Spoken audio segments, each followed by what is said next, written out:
नमस्कार साथियों, मैं राजकुमार। मैंने कल आपको ये 5 टॉपिक बताए थे करंट अफेयर्स के। 27 नवंबर से जो ग्रुप डी का एग्ज़ाम स्टार्ट हुआ है और 14 दिसंबर आज है, ख़त्म हो गया थर्ड शिफ्ट। इसमें हमने करंट अफेयर्स में 5 टॉपिक कॉमन देखी जो सभी में आ रहा, आपका सभी शिफ्ट में रिपीट हो रहा है। तो क्यों ना भाई इसी 5 टॉपिक को कंप्लीट बार बार इन्हीं को रिवीजन किया जाए, ताकि 5 नंबर तो हमारा कंफर्म हो जाए भाई। और 5 नंबर अगर आप 20 में ला लेते हैं ना, तो कोई छोटी मोटी बात नहीं है, ठीक है ना। करंट अफेयर्स में अच्छी हालत ख़राब हो जाती है, कितने भी वो रिवीजन करके जाएँ। तो यही 5 टॉपिक अभी आपको रिवीजन करके जाना है। आगामी जिनका भी एग्ज़ाम है उनको ये 5 राउंड एकदम 100% मिल जाए, क्योंकि इसी से हमने कॉमन आपको कल ही बताया था इसके बारे में, ठीक है ना। और बाकी जब स्टार्ट हुआ था ग्रुप डी का एग्ज़ाम, उस समय मैंने आपको 12 टॉपिक्स टोटल बताए थे। वो तो मैंने पूरा आपको बता दिया था कि जिसके पास भाई टाइम है इस 12 टॉपिक्स को ख़त्म कर लो। और मैंने उसके लिए आधा घंटे की वीडियो भी डाली थी, उससे बहुत सारे प्रश्न आए थे, ठीक है। तो खैर अभी उसको छोड़ते हैं। इसको अभी 5 टॉपिक को आप स्पीड करके देख लीजिए, जैसे आपको देखना है इसको देख लीजिए, रिवीजन कर लीजिए, ठीक है, जिनका भी आगे एग्जाम है। और चैनल पर जो नए हैं वो सब्सक्राइब जरूर कर दें। और एक बहुत बड़ी बात बताना चाहता हूँ आपको, ग्रुप डी की वैकेंसी आ चुकी है, रेलवे की अन्य वैकेंसी भी आ चुकी है, कैलेंडर वगैरह सब। उसके लिए हमने साइंस भी, जिनका कमज़ोर साइंस है, जिसका इस ग्रुप डी एग्जाम में लगता है कि साइंस की वजह से सिलेक्शन नहीं हो पाएगा या अन्य एग्जाम में साइंस आता है, वो साइंस का बेसिक चाहते हैं बहुत डिटेल में पढ़ना, एनसीईआरटी फेंसीईआरटी जितना भी बुक है सबका निचोड़ पढ़ना चाहते हैं पूरा डिटेल में। तो उसके लिए ये बैच लाया गया है। नाम ही है इसका साइंस मजबूत बैच, यानी कि इस बैच को लेने के बाद दोबारा कहीं से पढ़ने की जरूरत नहीं पड़ेगा, किसी भी टीचर से पढ़ने की जरूरत नहीं पड़ेगा, ठीक है ना। ये आपका मैं इसमें बता देता हूँ क्या क्या फैसिलिटीज़ में मिलने वाली है। ये देख सकते हैं, इसमें जो भी इंग्लिश मीडियम के स्टूडेंट हैं, हिंदी मीडियम के स्टूडेंट हैं, दोनों आपको बायलैंग्वेज क्लास मिलेगा। एनसीईआरटी न्यू पैटर्न जो आपका चैप्टर है वो पूरा इसमें कंप्लीट करा जाएगा। उसके बाद कुछ एक्स्ट्रा चैप्टर जो एनसीईआरटी में नहीं है वो एनटीपीसी में काम आएगा, उसको भी हम कराएंगे। फिर प्रत्येक थ्योरी क्लास के बाद हम पीवाईक्यू प्रैक्टिस कराएंगे, जिससे कॉन्फिडेंस आपका बढ़ेगा साइंस में।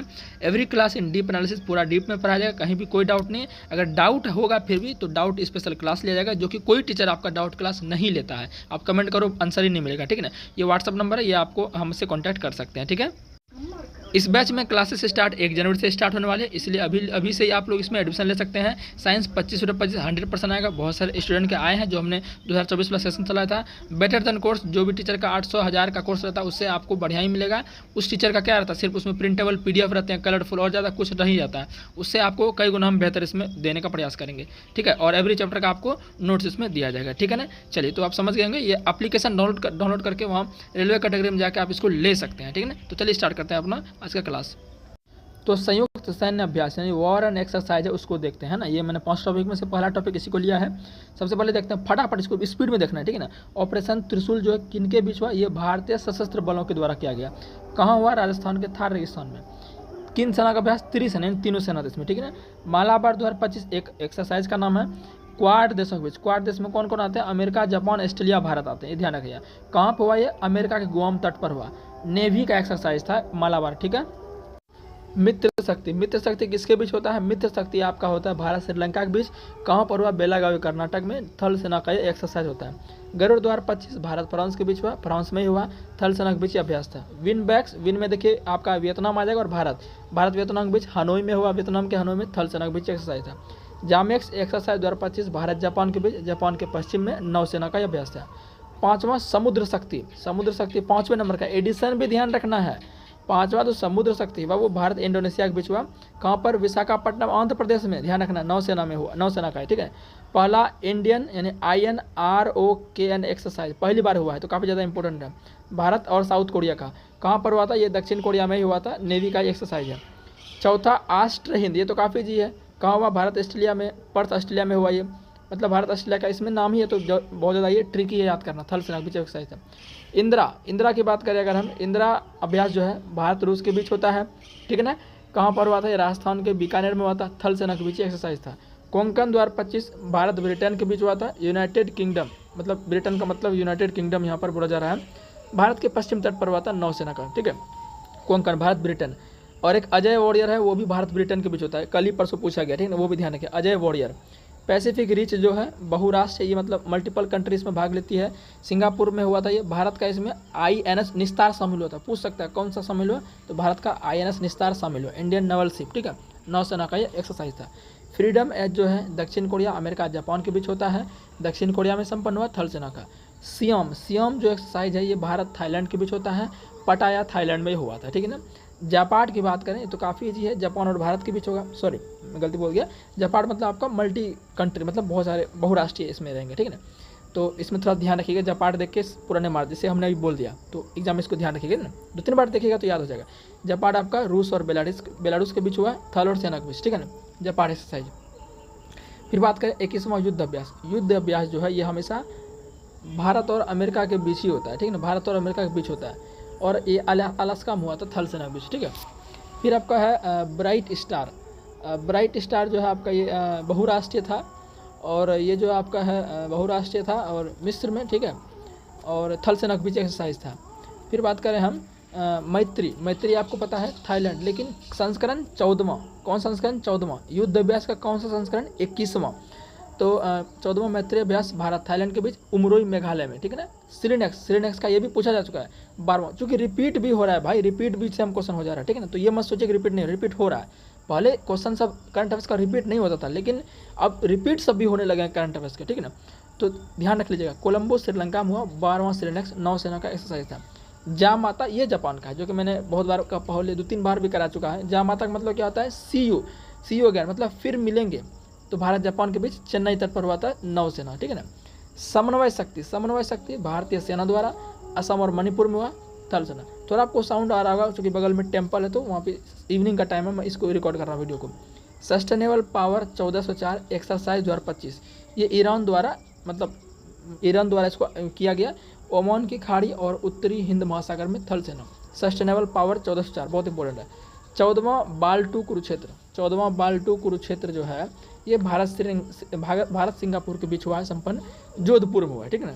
14वां बाल टू कुरुक्षेत्र बाल टू कहीं लिखा रहता है। प्रचंड शक्ति अभ्यास भारतीय सेना का एक समझिए कि टेक्निकल परफॉर्मेंस है, टेक्निकल से संबंधित। मेरठ के खड़ग फील्ड ट्रेनिंग एरिया में राम डिवीजन द्वारा प्रचंड शक्ति, समझ गया। 32वां सिम्बैक्स भारत सिंगापुर के बीच सिंगापुर में हुआ। पासेक्स एक्सरसाइज भारत और ग्रीस के बीच हुआ। पासेक्स भारत और ग्रीस के बीच हुआ, और कहाँ हुआ, अरब सागर में, मुंबई के पास, ठीक है ना, पश्चिमी तट आप कह सकते हैं। 17वां नोमैडिक एलिफेंट आपको पता है कि भारत मंगोलिया के बीच ही होता है, उलान बटर मंगोलिया में हुआ, ठीक है ना। 8वां शक्ति अभ्यास, देखिए एक युद्ध शक्ति था, एक शक्ति है, युद्ध शक्ति आपका होता है, युद्ध अभ्यास होता है आपका भारत और अमेरिका के बीच युद्ध अभ्यास, और शक्ति अभ्यास आपका होता है भारत और फ्रांस के बीच। ये 8वें नंबर का एडिशन था, ये आपका फ्रांस में ही हुआ, ठीक है ना, ला कैवेलरी में। पहला टाइगर क्लॉ, देखो टाइगर क्लॉ टाइगर ट्रायम्फ दोनों भारत और अमेरिका के बीच ही होता है, और युद्ध अभ्यास भी भारत और अमेरिका के बीच ही होता है। तो पहला जो टाइगर क्लॉ है भारत और अमेरिका के बीच होता है, ये भी पूछा जा चुका है गरुड़ रेजिमेंटल प्रशिक्षण के अंदर। 22वां खान क्वेस्ट, ये आपका एक मल्टीपल एक्सरसाइज था, भारत ने भी इसमें भाग लिया था, मंगोलिया में हुआ था। तीस्ता प्रहार भारतीय सेना द्वारा हुआ था पश्चिम बंगाल में, तीस्ता फील्ड फायरिंग रेंज में, ठीक है। डेजर्ट फ्लैग 10 जो आपका है, डेजर्ट फ्लैग 10 ये बहुराष्ट्रीय है, बहुत सारे देश इसमें भाग लिए हैं, यूएई में हुआ, ये भी पूछा जा चुका है। 6ठा डस्टलिक अभ्यास, ये आपका भारत उज्बेकिस्तान के बीच हुआ है, मतलब कि पुणे में हुआ है, ठीक है ना। 4था टाइगर ट्रम्प, अभी जस्ट पता है, भारत अमेरिका के बीच विशाखापट्टनम में हुआ। 14वां इंद्र अभ्यास भारत और रूस के बीच चेन्नई में हुआ। प्रचंड प्रहार भारतीय सेना के बीच हुआ अरुणाचल प्रदेश में। एकेमी अभ्यास भारत और तंजानिया के बीच हुआ हिंद महासागर में। 12वां खंजर अभ्यास, कौन सा संस्करण खंजर का, 12वां, भारत किर्गिस्तान के बीच बिश्केक किर्गिस्तान में। ट्रोपेक्स अभ्यास जो है भारतीय नौसेना द्वारा हिंद महासागर में। तो एक्सरसाइज था, इसको हमने देख लिया। अब फटाफट हम आगे टॉपिक देखते हैं इंपॉर्टेंट, इसको हम देख लेते हैं फटाक से। पहला देखते हैं 8वीं अंतर्राष्ट्रीय सौर गठबंधन सभा 2025, इसका आयोजन कहाँ हुआ, 27 से 30 अक्टूबर को ये आपका भारत मंडपम नई दिल्ली में इनका आयोजन हुआ। इसकी अध्यक्षता किसने की है, ये भी पूछ लेगा कि जो 8वीं अंतर्राष्ट्रीय सौर गठबंधन सभा आयोजन हुआ, इसकी अध्यक्षता किसने की, तो किसने की, प्रहलाद जोशी ने, जो कि नवीकरणीय ऊर्जा मंत्री हैं। तो 8वीं नंबर की ये थी आपकी समिट, और आयोजन आपका 27 से 30 अक्टूबर भारत मंडपम नई दिल्ली में हुआ, और अध्यक्षता प्रहलाद मंत्री जो कि नवीकरणीय ऊर्जा मंत्री हैं। अच्छा, इसकी थीम क्या रही, इसकी थीम रही एक सूर्य एक विश्व एक साझा संकल्प, ये इसकी थीम रही, किसकी, 8वीं अंतर्राष्ट्रीय सौर गठबंधन सभा की। क्लियर है। अब बात करते हैं 17वां ब्रिक्स शिखर सम्मेलन। हमने बहुत बार टेलीग्राम पर भी इसका भेजा था और भी कराए थे करंट अफेयर्स में, लेकिन फिर भी इसको रिपीट कर देते हैं ताकि रिकैप हो जाए माइंड में।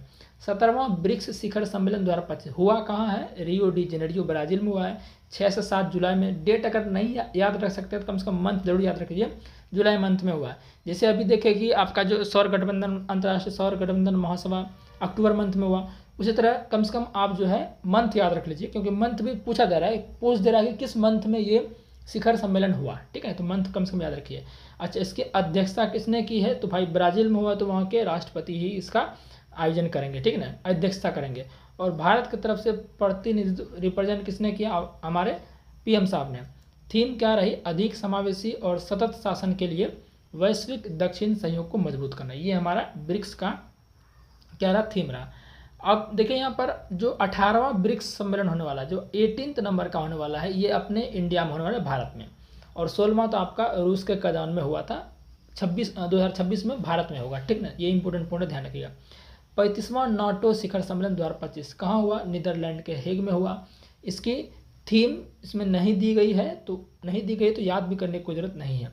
36वां, क्योंकि थीम इसका उतना ज़्यादा इंपॉर्टेंट होगा नहीं, इसलिए इसमें नहीं दिया गया। 36वां जो आपका है, ये आपका कहाँ होगा? तुर्की में होगा। 36वां जो नाटो शिखर सम्मेलन है वो कहाँ होगा? तुर्की में होगा, ठीक। चलिए, और ये जून मंथ में हुआ था। कब हुआ था? जून मंथ में हुआ था। अब बात करते हैं 51वें नंबर का G7 शिखर सम्मेलन। ये आपका कनाडा के कनानैस्किस्क में हुआ। जो 51वें नंबर का G7 शिखर सम्मेलन हुआ, कहाँ हुआ? कनाडा के कनानैस्किस्क में। और भारत की तरफ से मोदी जी ने क्या किया था? रिप्रेजेंट किया भारत को। तो बस इतना ही ध्यान रखना इसमें। और 52वें नंबर का कहाँ होगा? ये आपका फ्रांस में होगा। तो नाटो का जो नेक्स्ट सम्मेलन है 36वां, वो तुर्की में होगा। ब्रिक्स का नेक्स्ट सम्मेलन 18वां भारत में होगा। और G7 शिखर सम्मेलन का जो नेक्स्ट जो आपका समिट्स होगा वो आपका फ्रांस में होगा, ध्यान रखिएगा, ठीक ना। चलिए, इसी तरह से हम जो बोल रहे हैं आपके माइंड में रिकैप होता जाता है, यही तो थोड़ा फ़ायदा है। 46वां आसियान शिखर सम्मेलन, 46वां आसियान शिखर सम्मेलन ये कहाँ हुआ? तो ये मलेशिया कुआलालंपुर में हुआ। थीम क्या थी? समावेशिता और स्थिरता। क्या थी? समावेशिता और स्थिरता, ये थीम थी आपके 46वें नंबर का आसियान शिखर सम्मेलन मलेशिया के कुआलालंपुर में हुआ। किस मंथ में हुआ? ये आपका मई मंथ में हुआ था। आसियान शिखर सम्मेलन मई मंथ में।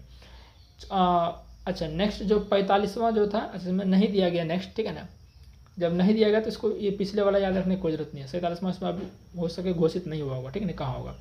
24वां हिंद महासागर रिम एसोसिएशन, ये आपका इनका आयोजन वर्चुअली हुआ। श्रीलंका ने इसका आयोजन वर्चुअली किया था, समझ गए। इसकी थीम क्या थी? भविष्य की पीढ़ी के लिए टिकाऊ हिंद महासागर। भविष्य की पीढ़ी के लिए टिकाऊ हिंद महासागर, ये थीम थी 24वें हिंद महासागर रिम एसोसिएशन की, ठीक है ना। भारत की तरफ से जो प्रतिनिधित्व किया ऑनलाइन वर्चुअल के माध्यम से, वो किसने किया था?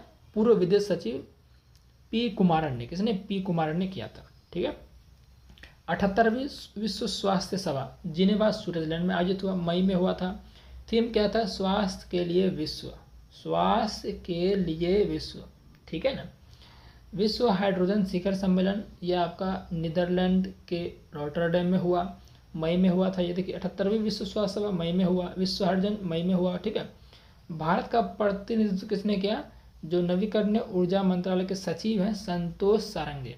नवीकरणीय ऊर्जा मंत्रालय के अध्यक्ष प्रहलाद जोशी, सचिव संतोष सारंगी ने किया था, ठीक है ना, विश्व हाइड्रोजन शिखर सम्मेलन का। अब देखते हैं AI आर्टिफिशियल इंटेलिजेंस एक्शन शिखर सम्मेलन। AI एक्शन समिट जो आपका है, ये कहाँ हुआ था? फ्रांस के पेरिस में हुआ था। इसकी थीम क्या थी? सार्वजनिक सेवा AI, कार्य का भविष्य, नवाचार और संस्कृति, AI में विकास और AI का वैश्विक सम्मान। सह अध्यक्षता PM नरेंद्र मोदी व फ्रांसीसी राष्ट्रपति इमैनुअल मैक्रों, दोनों ने क्या किए थे? कोऑपरेट करके इनका मतलब अध्यक्षता इनको किया। विश्व आर्थिक मंच की 55वीं बैठक, कौन सी बैठक? 55वीं बैठक, ये आपका जनवरी मंथ में हुआ दावोस स्विट्जरलैंड में। और AI आर्टिफिशियल वाला फरवरी में हुआ था। AI एक्शन समिट जो है फरवरी में हुआ। और आपका जो विश्व आर्थिक मंच की जो 55वें नंबर की जो बैठक थी वो आपकी जनवरी मंथ में होती, ठीक है ना। बुद्धिमान युग के लिए सहयोग, बुद्धिमान युग के लिए सहयोग इसकी थीम थी।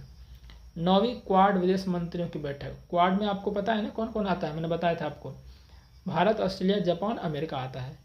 जो 9वीं क्वाड विदेश मंत्रियों की बैठक थी, 9वीं थी ना, जनवरी में हुई, अमेरिका में होती। कहाँ हुई थी? अमेरिका में होती। बैठक की मेजबानी विदेश मंत्री अमेरिका की थी मार्को रूबियो, और भारत की तरफ से विदेश मंत्री ही भाग लेंगे, जानवे करते हैं आप। ठीक है। D8 आर्थिक सहयोग संगठन की 11वीं बैठक मिस्र में हुई, और ये दिसंबर में हुई थी। ठीक ना, दिसंबर में हुआ था 24 में। बैठक का विषय क्या था? युवाओं में निवेश और लघु उद्योगों का समर्थन, युवाओं में निवेश और लघु उद्योगों का समर्थन।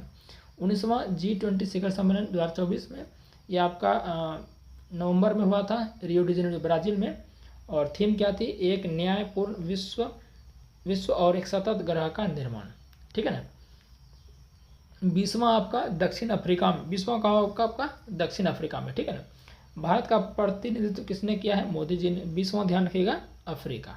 ठीक है ना। चलिए, संयुक्त राष्ट्र का 29वां जलवायु परिवर्तन COP29 कहाँ हुआ था? अजरबैजान के बाकू में। Investing in a liveable planet for all. ठीक है ना। COP30 आपका ब्राजील 2025 में, COP30 ब्राजील 2025 में, और आपका 20वां G20 भी, सॉरी 20वां G20 कहाँ आपका होगा? अफ्रीका में। ठीक है ना। 27वीं राष्ट्रमंडल शासनाध्यक्ष की बैठक CHOGM 2024 की बैठक समोआ अपिया में हुआ था। ठीक ना। इसकी थीम क्या थी? One resilient common future transforming our common health. Bharat का प्रतिनिधित्व किरण रिजिजू ने किया था। ठीक है ना। 28वां आपका कहाँ होगा? एंटीगुआ एंड बरमूडा में होगा। 28वां कहाँ होगा? एंटीगुआ एंड बरमूडा में होगा। कौन सा? 27वीं मतलब राष्ट्रमंडल शासनाध्यक्ष बैठक 28वीं नंबर का कहाँ होगा? एंटीगुआ एंड बरमूडा 2026 में होगा। अब नेक्स्ट बात करते हैं संयुक्त राष्ट्र जैव विविधता शिखर सम्मेलन। संयुक्त राष्ट्र जैव विविधता शिखर सम्मेलन COP16, ये नवंबर 2024 में हुआ, कैली कोलंबिया में हुआ। सम्मेलन के अध्यक्ष सुसाना मोहम्मद। सम्मेलन का विषय प्राकृतिक साथ शांति, पीस विथ नेचर। ठीक है ना। अब देखते हैं नेक्स्ट। अब राष्ट्रीय सम्मेलन जो उसको देखते हैं। 11वां भारत अंतर्राष्ट्रीय विज्ञान महोत्सव, ये आपका चंडीगढ़ में हुआ, दिसंबर में हुआ था, 6 से 9 दिसंबर को हुआ है। ठीक है ना। और थीम क्या थी? विज्ञान से समृद्धि आत्मनिर्भर भारत के लिए। ये भी मैंने आपको कराया हुआ है, तो रिवीजन आपका हो गया। 9वीं इंडिया मोबाइल कांग्रेस, ये आपका 8 से 11 अक्टूबर को, इन अक्टूबर मंथ में, ध्यान रखिए। यशोभूमि कन्वेंशन सेंटर दिल्ली, इनका थीम क्या था? Innovate to transform. 6ठा ग्लोबल फिनटेक फेस्ट, ये आपका कहाँ हुआ है? ये आपका हुआ है, ये मुंबई में हुआ है, जियो वर्ल्ड सेंटर में। इसका थीम क्या था? Empowering finance for a better world powered by AI। ठीक है ना। ई गवर्नेंस पर 28वां राष्ट्रीय सम्मेलन कहाँ हुआ है? आंध्र प्रदेश के विशाखापट्टनम में, सितंबर मंथ में हुआ है। ठीक है ना। और विषय क्या था? विकसित भारत, सिविल सेवा और डिजिटल परिवर्तन। 9वां अंतर्राष्ट्रीय धर्म सम्मेलन अहमदाबाद में हुआ, 18 से 20 सितंबर में हुआ, सितंबर मंथ में हुआ। ठीक है ना। विषय क्या है? कर्म, पुनर्जन्म, पारगमन और अवतार सिद्धांत। 16वां संयुक्त कमांडर सम्मेलन आयोजन कोलकाता पश्चिम बंगाल में हुआ, सितंबर मंथ में हुआ। सुधारों का वर्ष, भविष्य के लिए परिवर्तन, ये किसका थीम था? 16वां संयुक्त कमांडर सम्मेलन का। सेमिकॉन इंडिया सम्मेलन 2025 का चौथा संस्करण था, यानी कि 4th सेमिकॉन इंडिया सम्मेलन 2025 कहाँ हुआ? यशोभूमि द्वारका नई दिल्ली में, सितंबर मंथ में। थीम क्या थी? Building the next semiconductor power house. ठीक है, ये इसकी थीम थी। 10वां रायसीना डायलॉग 2025, ये आपका मार्च 2025 में हुआ था। कालचक्र, लोक शांति और ग्रह, इसमें चीफ गेस्ट जो थे वो क्रिस्टोफर लक्सन थे, न्यूजीलैंड के प्रधानमंत्री, तो इसके लिए ये और ज़्यादा इंपॉर्टेंट हो जाता है। 10वें रायसीना डायलॉग आपका कहाँ हुए? ये नई दिल्ली में हुए मार्च मंथ में, और इसमें चीफ गेस्ट थे prime minister of New Zealand Christopher Luxon, ध्यान रखिए। ठीक है। जल स्थिरता सम्मेलन नई दिल्ली में हुआ मार्च में। औद्योगिक जल उपयोग दक्षता इसकी थीम थी। फिट इंडिया कार्निवल नई दिल्ली में हुआ मार्च में। भारतीय खेल प्राधिकरण और फिट इंडिया मिशन दोनों ने प्रमुख रूप से इनको आयोजन किया था। ठीक है ना। फिर आपका एरो इंडिया शो 2025, इसका 15वां संस्करण था। कौन सा संस्करण? 15वां संस्करण। ये पूछा जा चुका है ग्रुप डी में। ठीक है ना। कहाँ हुआ था ये? बेंगलुरु के येलहंका एयरफोर्स स्टेशन में। थीम क्या थी? The runway to a billion opportunity, ये इसकी थीम थी। कौन सा? 15वें Aero India show Yelahanka railway air force station Bengaluru में हुआ। ठीक ना, फरवरी मंथ में। नेक्स्ट देख लेते हैं, इधर नीचे से देखते जाते हैं। विंग्स इंडिया 2024, ये कहाँ हुआ? बेगमपेट हवाई अड्डा हैदराबाद में हुआ था ये। ठीक है ना। और इसकी थीम क्या थी? अमृतकाल में भारत को विश्व से जोड़ना। इसके तहत सर्वश्रेष्ठ हवाई अड्डा का पुरस्कार जो है केम्पेगौड़ा बेंगलुरु, वो इंदिरा गांधी को दिया गया था। सर्वश्रेष्ठ कार्गो सेवा पुरस्कार जो है वो स्काईवेज एयर सर्विसेज को दिया गया था। 5वां राष्ट्रीय युवा संसद महोत्सव, ये आयोजन इसका मार्च 2024 में हुआ था। ये काफ़ी पुराना हो चुका है, लेकिन कम से कम फिर थीम याद रख लीजिए, क्या पता क्या ही पूछ दे वो। युवा अभिव्यक्ति, राष्ट्र के परिवर्तन के लिए एक जुड़ाव और सशक्तिकरण। चौथा राष्ट्रीय हिंदी विज्ञान सम्मेलन 30 से 31 जुलाई 2024 को हुआ। विषय अमृतकाल में राष्ट्रीय वैज्ञानिक चेतना का उन्नयन। पहला एशियाई बौद्ध शिखर सम्मेलन नवंबर 2024 में हुआ। एशिया को सुदृढ़ करने में बौद्ध धर्म की भूमिका। 10वां विश्व आयुर्वेद कांग्रेस एवं आरोग्य एक्सपो 2024 12 से 15 दिसंबर 2024 में हुआ। डिजिटल स्वास्थ्य एक आयुर्वेदिक परिप्रेक्ष्य। मुख्य अतिथि अमेरिकी पैसिफिक न्यूज़वीक के सीईओ डॉक्टर देव प्रगल। युवा प्रवासी भारतीय दिवस 2025 8 जनवरी 2025 को हुआ। केंद्रीय युवा मामले एवं खेल मंत्रालय द्वारा इनका आयोजन किया गया था। मुख्य अतिथि अमेरिकी पैसिफिक न्यूज़वीक के सीईओ डॉक्टर देव प्रगत थे। ठीक है, फिर बात करते हैं 18वां प्रवासी भारतीय दिवस सम्मेलन 8 से 10 जनवरी 2025 को हुआ और विदेश मंत्रालय द्वारा उड़ीसा सरकार के सहयोग से इसको आयोजन किया गया था। इनका मुख्य अतिथि कौन थे? क्रिस्टिन कार्गा कंकालू, त्रिनाद और टोबैगो के प्रेसिडेंट थे। सम्मेलन का थीम क्या था? विकसित भारत में प्रवासी भारतीयों का योगदान। 17वां सम्मेलन 2023 में इंदौर में हुआ था, तो उतना याद रखने की आपको जरूरत नहीं है। 28वां राष्ट्रीय युवा महोत्सव भारत मंडपम नई दिल्ली में हुआ, जनवरी में हुआ था। विज्ञान और प्रौद्योगिकी में नवाचार, innovation in science and technology, ये इसके थीम थे। विश्व पुस्तक मेला हमेशा प्रगति मैदान में होता है, फरवरी मंथ में। फोकस देश इसमें रूस को, जो आपका विश्व पुस्तक मेला में फोकस देश कौन था? रूस। थीम क्या थी? गणतंत्र @75। तो ये आपका जो सम्मेलन था राष्ट्रीय अंतर्राष्ट्रीय दोनों जो है कंप्लीट हो चुका है। नेक्स्ट देखते हैं टॉपिक। अब देखते हैं जो इंडेक्स हमारे हैं उनको देखते हैं, ठीक है ना। सबसे पहला देखते हैं सतत व्यापार सूचकांक 2025। जारीकर्ता कौन है? हेनरिच फाउंडेशन और IMD। देखिए इस बार जो ग्रुप डी एग्जाम हुआ है एक बार भी नहीं पूछा गया कि किस संस्था या कौन सा संगठन जारी करता है, लेकिन फिर भी क्या पता पूछ ले, लेकिन रैंक तो पूछ रहा है ना, तो और ये भी पूछ रहा है कितने देश उसमें शामिल थे। तो सतत व्यापार सूचकांक 2025 जो है इसमें टोटल 30 देश थे और इसमें टॉप पर कौन है? टॉप और बॉटम ज़्यादा पूछ रहा है, तो टॉप पर कौन है? इसमें इंग्लैंड है, यानी यूनाइटेड किंगडम है। भारत का स्थान इसमें कितना नंबर है? 23वां स्थान है। भारत का स्थान 23वां है। सूचकांक का नाम क्या है? सतत व्यापार सूचकांक। भारत 23वें स्थान पर है। टॉप पर कौन है? इंग्लैंड है, यूनाइटेड किंगडम, ठीक है ना। दूसरा बात करते हैं वैश्विक भूख सूचकांक। वैश्विक भूख सूचकांक 2024 में जो है भारत का रैंक इसमें क्या है? भारत का रैंक 102 है। टोटल देश 123, इसमें टॉप पर कौन है? आर्मेनिया। वैश्विक भूख सूचकांक 2024 में टॉप पर कौन है? आपका आर्मेनिया है। भारत 102 पर है। हेनले पासपोर्ट इंडेक्स 2025 में हेनले एंड पार्टनर्स जारी करता है, ये तो ईजी है याद करना। 193 देशों में से टॉप पर सिंगापुर है। भारत 85वें स्थान पर है। भारत 85वें स्थान पर है। आर्थिक स्वतंत्रता सूचकांक 2025 यानी कि economic freedom index the heritage foundation इसको जारी करता है। 176 देशों में हांगकांग टॉप पर है, भारत 128 पर है। तो आर्थिक स्वतंत्रता सूचकांक में भारत कितने पर है? 128 पर। सतत व्यापार में कितने पर है? 23 पर। वैश्विक भूख में कितने पर है? 102 पर। हेनले पासपोर्ट में 85 पर। माइंड में रिकैप हो गया होगा? बिल्कुल हो गया होगा। अब नेक्स्ट देखते हैं ग्लोबल इनोवेशन इंडेक्स, जिसको हिंदी में वैश्विक नवाचार सूचकांक बोलते हैं। इसको WIPO जारी करता है। टोटल 139 देशों में से स्विट्जरलैंड टॉप पर है, भारत 38वें पर है। भारत कितने पर है? 38वें पर। किसमें? ग्लोबल इनोवेशन इंडेक्स यानी कि वैश्विक नवाचार सूचकांक में। वर्ल्ड टैलेंट रैंकिंग 2025 यानी कि विश्व प्रतिभा रैंकिंग में 69 देशों में इसमें भी टॉप पर स्विट्जरलैंड है, भारत 63वें पर है। तो वर्ल्ड टैलेंट रैंकिंग में भारत कितने पर है? 63वें पर है। टॉप पर स्विट्जरलैंड है और जारी करता है इसको IMD। समझ गए? स्मार्ट सिटी इंडेक्स 2025 इसको भी जारी करता है IMD ही। 146 देशों में टॉप पर कौन है? स्विट्जरलैंड का ज्यूरिख शहर है। और भारत में दिल्ली का 104वां स्थान है, मुंबई का 106वां, बेंगलुरु इसमें 26वें स्थान पर है। बेंगलुरु किस पे है? इसमें 26वें स्थान पर है।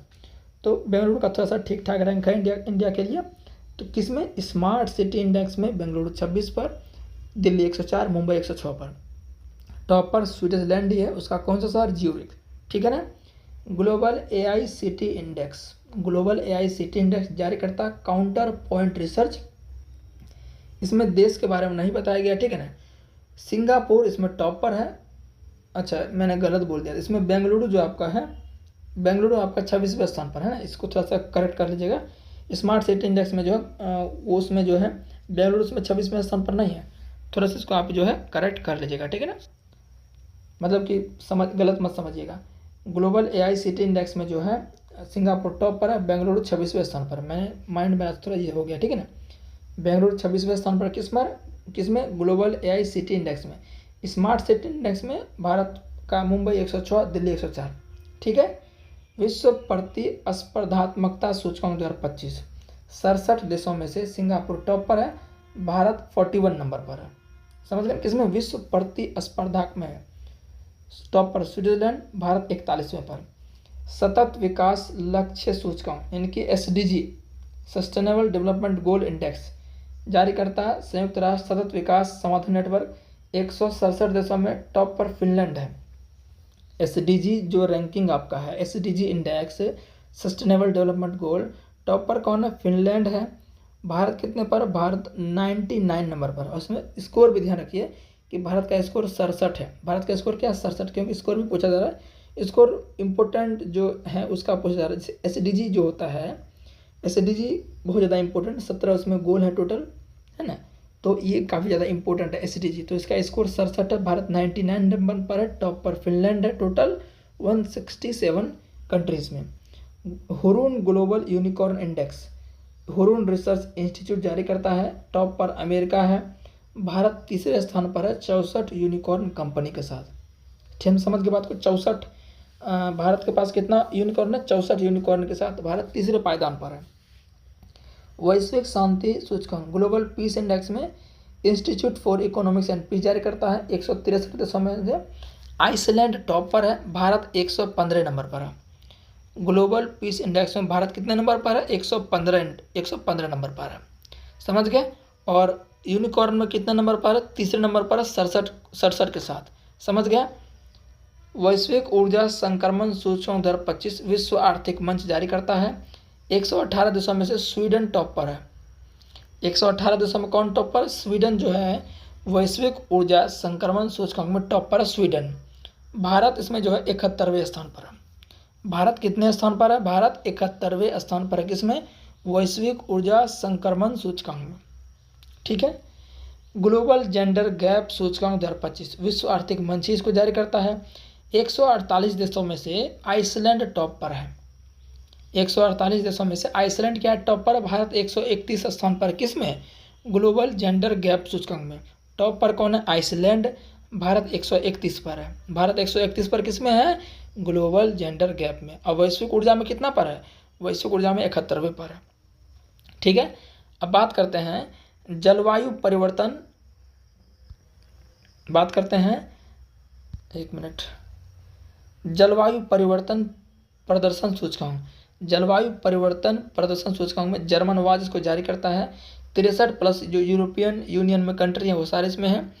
इसमें जो आपका है डेनमार्क का सीधे क्या चौथा स्थान, पहला दूसरा तीसरा कोई पता नहीं, डेनमार्क का चौथा, ध्यान रखिएगा। 10वें नंबर पर भारत है। जलवायु परिवर्तन प्रदर्शन सूचकांक में भारत कितने पर है, 10वें स्थान पर है। मानव विकास रिपोर्ट 2025 यानी HDI ह्यूमन डेवलपमेंट रिपोर्ट जो आपका है, भारत इसमें कितने स्थान पर है, 130वें स्थान पर है।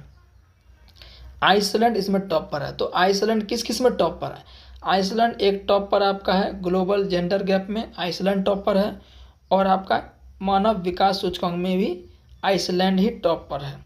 फिनलैंड किस में टॉप पर है, फिनलैंड आपका SDG लक्ष्य में टॉप पर फिनलैंड है। और आइसलैंड, कई स्टूडेंट को आइसलैंड फिनलैंड में कन्फ्यूजन होता है, मुझे भी कभी कभी होता था, लेकिन बार बार देखने से कन्फ्यूजन दूर हो जाती है। तो ग्लोबल जेंडर गैप में आइसलैंड टॉप पर, मानव विकास में भी आइसलैंड टॉप पर, ठीक है। वर्ल्ड प्रेस फ्रीडम इंडेक्स यानी विश्व प्रेस स्वतंत्रता सूचकांक में रिपोर्ट्स विदाउट बॉर्डर्स इसको जारी करता है फ्रांस, 180 देशों में से नॉर्वे टॉप पर है, भारत 151वें में है, किसमें, प्रेस स्वतंत्रता सूचकांक में। वैश्विक नेटवर्क तत्परता सूचकांक 170 देशों में से टॉप सबका कुछ पता नहीं है, भारत का ध्यान रखिए, भारत 36वां स्थान है, ठीक है ना। नेक्स्ट बात करते हैं वर्ल्ड हैप्पीनेस रिपोर्ट 2025 सतत विकास समाधान नेटवर्क जारी करता है, 147 देशों में से फिनलैंड इसमें टॉप पर है। इसमें भी देखिए फिनलैंड टॉप पर है, अभी और बताया था हमने आपको। एसडीजी में भी कौन टॉप पर है? फिनलैंड टॉप पर है, समझ गए ना। और वर्ल्ड हैप्पीनेस रिपोर्ट में भारत 118वें स्थान पर, समझ गए बात को। इसमें भी सबसे खुशहाल देश फिनलैंड ही है। 19वां the wealth report Knight Frank जारी करता है, टॉप पर अमेरिका है, भारत इसमें चौथा है। 19वां द वेल्थ रिपोर्ट में भारत चौथा है, समझ गए बात को। भ्रष्टाचार धारणा सूचकांक 2024 में डेनमार्क टॉप पर है, भारत 96वें नंबर पर है। ये पूछा गया था ग्रुप डी में, ठीक है। 24 जरूर है लेकिन पूछा गया ये, ठीक है ना। ग्लोबल फायर पावर इंडेक्स में इसमें टॉप पर अमेरिका, भारत चौथा ही रहता है, 24 में भी चौथा ही था। नेटवर्क रेडीनेस इंडेक्स 2024 में अमेरिका टॉप पर है, भारत इसमें 49वें पर है, स्कोर 53.63 है। वैश्विक प्रकृति संरक्षण सूचकांक में भारत 180 देशों में से लग्जमबर्ग टॉप पर है, 180 देशों में से लग्जमबर्ग टॉप पर है, भारत 176वां है, समझ गए ना। तो इधर बाकी जितना भी है इसको आप स्किप कर सकते हैं, ठीक है ना। ये काफ़ी ओल्ड हो चुके हैं, इतना ओल्ड नहीं पूछता है, ठीक है। चलिए, तो ये आपका जो है ज़्यादातर सितंबर अक्टूबर से संबंधित पूछ रहा है, तो ये जितना बताएं इसी से आएगा, उतना ओल्ड वो नहीं जाएगा, ठीक है, जा भी नहीं रहा है। तो ये सूचकांक भी जो था हमने देख लिया। अब देखते हैं नेक्स्ट टॉपिक, देखते हैं विज्ञान एवं प्रौद्योगिकी, साइंस एंड टेक्नोलॉजी। हाल ही में ओपन आई ने नया ब्राउज़र क्या लॉन्च किया है? एटलस लॉन्च किया है। भारत द्वारा अंटार्कटिका में बनाए जाने वाले चौथे अनुसंधान स्टेशन का नाम क्या है? मैत्री सेकंड। मैत्री सेकंड जो चौथा ये आपका जो है स्पेस स्टेशन भारत का अंटार्कटिका में बनने वाला है, ठीक है ना। भारत ने आईआईटी मद्रास को संयुक्त राष्ट्र एआई उत्कृष्टता केंद्र के रूप में नामित किया है। किसको? आईआईटी मद्रास को। आईआईएम अहमदाबाद का पहला वैश्विक परिसर कहाँ खोला गया? दुबई में खोला गया। भारत की पहली स्वदेशी निर्मित चिप का नाम क्या है? विक्रम है। इसको आईआईटी मद्रास द्वारा विकसित किया गया है। गूगल ने अपने अगली पीढ़ी के AI image editing tool Nano Banana launch किया है, ठीक है। उत्तर प्रदेश का पहला हरित हाइड्रोजन प्लांट का उद्घाटन कहाँ हुआ है? गोरखपुर में हुआ है, ठीक है ना। नेक्स्ट देखते हैं, स्वास्थ्य वैज्ञानिकों की अगली पीढ़ी को प्रेरित करने के लिए भारतीय चिकित्सा अनुसंधान परिषद आईसीएमआर ने साइन नामक कार्यक्रम शुरू किया है। भारत का पहला ड्रोन एआई संचालित कृत्रिम वर्षा कहाँ किया गया? जयपुर में किया गया, ठीक है। भारत के पहले पशु स्टेम सेल बायो बैंक का उद्घाटन कहाँ किया गया? हैदराबाद में किया गया। भारत का पहला आई स्टेम यानी Indian science technology and engineering facilities map उत्प्रेरक केंद्र एनआईटी कालीकट बन गया है। भारत का पहला एआई संचालित शिक्षण ऐप को आईआईटी पलक्कड़ ने लॉन्च किया। भारत में दुनिया का सबसे दुर्लभ रक्त समूह CRIB खोजा गया, यानी क्रीब ध्यान रखिएगा, ये जो दुर्लभ रक्त समूह ब्लड ग्रुप खोजा गया है। हैदराबाद की कंपनी आनंद टेक्नोलॉजी 2028 में भारत की पहली निजी सैटेलाइट इंटरनेट सेवा शुरू करेगी। भारत की यानी हैदराबाद की कंपनी का नाम क्या है? आनंद टेक्नोलॉजी 2028 में भारत की पहली निजी सैटेलाइट इंटरनेट शुरू करेगी। पृथ्वी की चुंबकीय ढाल का अध्ययन करने के लिए नासा ने ट्रैक ERS मिशन लॉन्च किया है। तो पृथ्वी की चुंबकीय ढाल का अध्ययन करने के लिए नासा ने क्या लॉन्च किया है? Track ERS। तो समझिए कि ट्रैक ERS एक नासा का मिशन भी हो गया, ध्यान रखिए, ठीक है ना। नेक्स्ट है, पृथ्वी पर मंगल ग्रह का सबसे बड़ा टुकड़ा 35 लाख डॉलर में बिका। ये सब ज़्यादा इंपॉर्टेंट नहीं है, इस तरह क्वेश्चन अभी तक नहीं आए हैं, लेकिन आ भी सकता है, फिर भी अगर देख लिए 35 लाख डॉलर में बिका। भारत की पहली क्वांटम कंप्यूटर वैली जो आपकी है अमरावती में लॉन्च होगी जनवरी 2026 में। देश का छठा सेमीकंडक्टर प्लांट उत्तर प्रदेश के जेवर में स्थापित होगा। भारत ने दुनिया की पहली जीनोम संपादित चावल की किस्में कमला और पूसा DST चावल 1 विकसित की है। दिल्ली सरकार ने शहर में वायु प्रदूषण कम करने के लिए क्लाउड सीडिंग को मंजूरी दी है। देखे होंगे आप, क्लाउड सीडिंग न्यूज़ में काफ़ी चर्चित रहा वायु प्रदूषण को कम करने के लिए, ठीक है ना।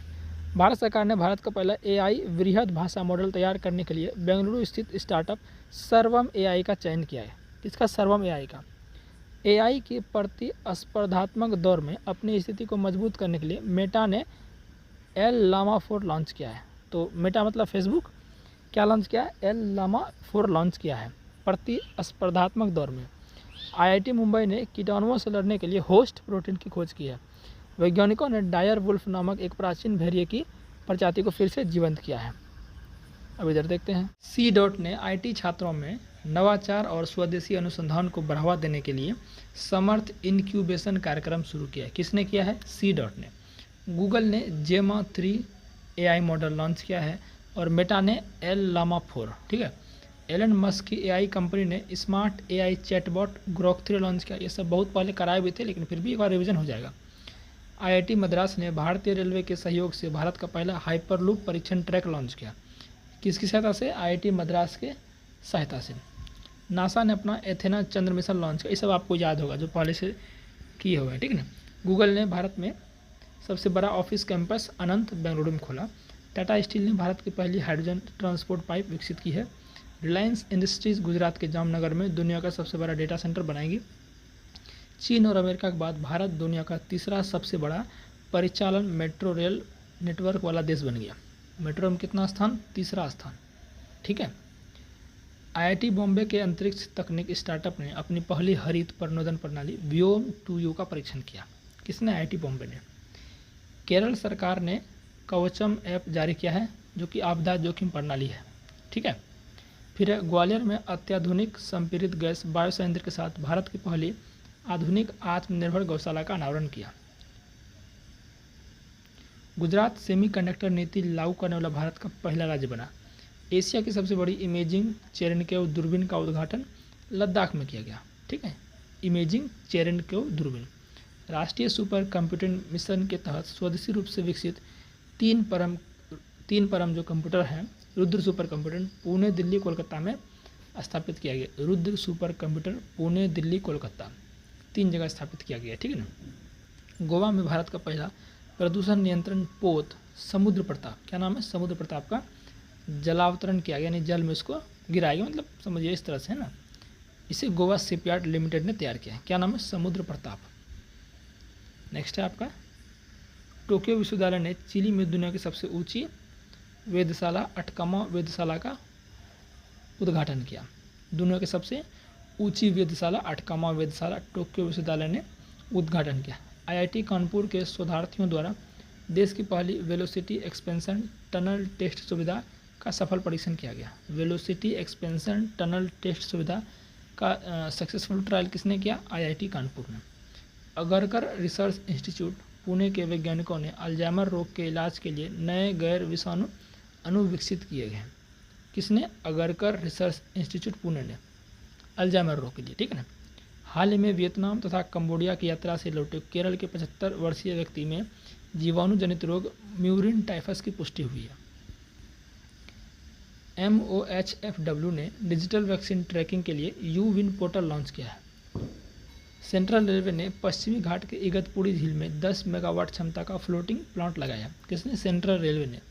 इगतपुरी झील में कितने मेगावाट क्षमता का? 10 मेगावाट क्षमता का। बजाज ने दुनिया की पहली CNG बाइक फ्रीडम लॉन्च की है।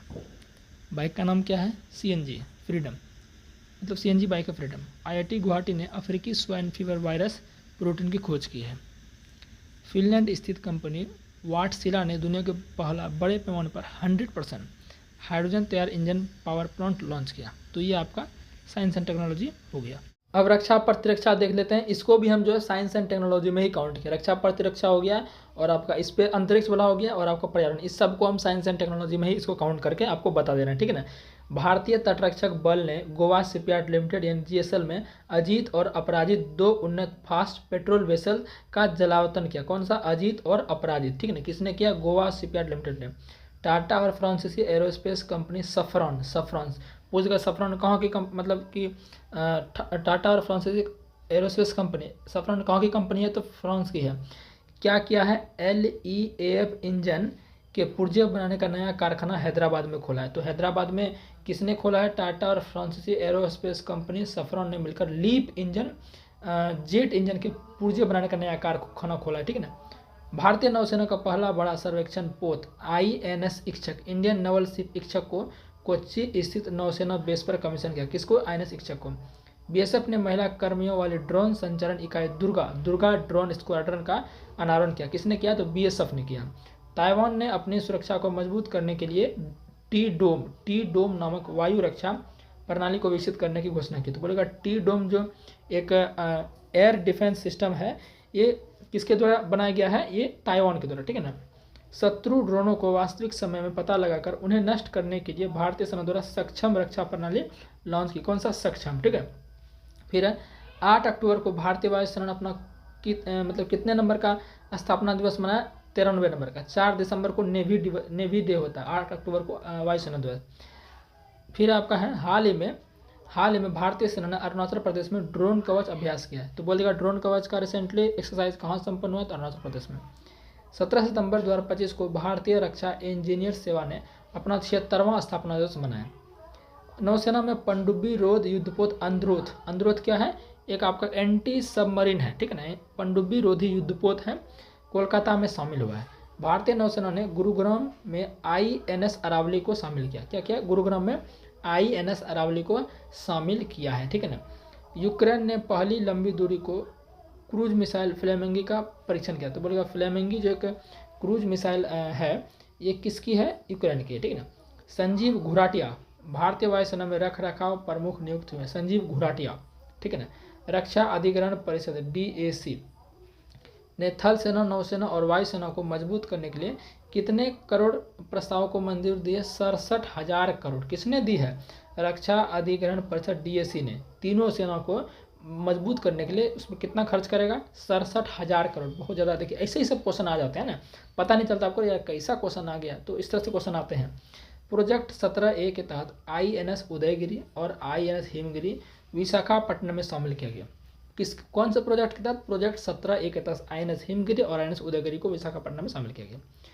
ईरान ने अपना पहला सैन्य अभ्यास सस्टेनेबल पावर 1404, ये मैंने जो अभी देखा आपने कि वॉर एंड एक्सरसाइज, उसमें ये भी मैंने आपको बताया। ओमान की खाड़ी और उत्तरी महासागर में इसका अभ्यास इन्होंने किया। ईरान का है सस्टेनेबल पावर 1404, अभी जस्ट देखे थे। भारत ने मध्यम दूरी की बैलिस्टिक मिसाइल अग्नि 5 का सफल परीक्षण कहाँ से किया? उड़ीसा के चांदीपुर से। और इसकी जो फाइटिंग क्षमता है, मारक क्षमता है, वो 5000 किलोमीटर तक है, ठीक है ना। अग्नि 5 का परीक्षण कहाँ से? उड़ीसा के चांदीपुर से, ठीक है ना। फिर बात करते हैं नेक्स्ट आपका है भारतीय नौसेना को प्रोजेक्ट, ये तो हाँ ये दूसरा है ना।